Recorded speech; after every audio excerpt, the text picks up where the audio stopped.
In recovery and working in this field, I have certainly heard some very, very sad stories. Maybe it makes a little bit more sense. That is not my story, and that is not the story of most of my friends in recovery. I grew up in Rockland County, New York. It's about a half hour from here. I have a very supportive family.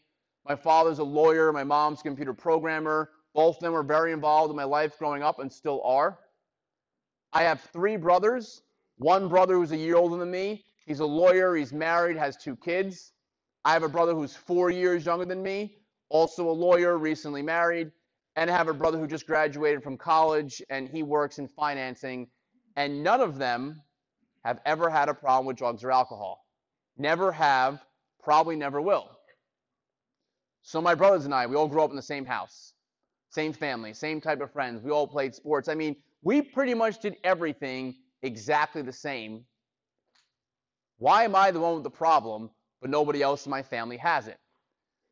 Well, the reason why is one of the most important parts of this talk today, where we can knock down stigma and closely connect mental health and substance use. I am sure you have heard before that people who use drugs are bad people.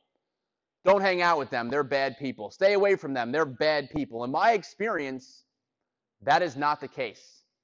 People use substances because they don't like the way that they feel, and they're trying to change that feeling. People who struggle with depression, anxiety, trauma, bullied, low self-confidence, low self-esteem, loneliness, struggling with friends, wanting to fit in, wanting to be cool, just wanting to be accepted, and really just wanting to feel okay. The problem is any relief that you get from substances is only temporary. Sooner than later, it will stop working completely once you develop a tolerance, and drugs and alcohol do something much worse than changing the way that you feel. It changes who you are, and is certainly not a better version of yourself.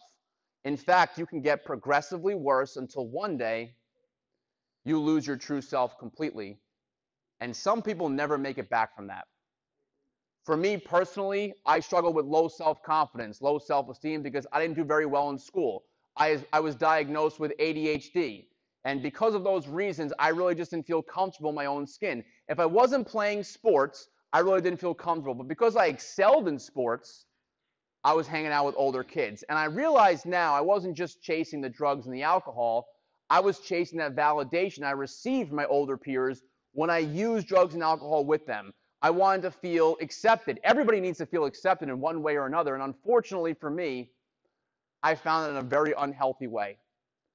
With all of this together and having a genetic predisposition because addiction runs on my father's side of the family, I developed a severe substance use disorder, also known as the disease of addiction.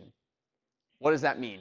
When I take that first drink or that first drug, I can't stop after it. It keeps getting worse, always progresses to harder things, and negative consequences follow, and it doesn't have to happen right away.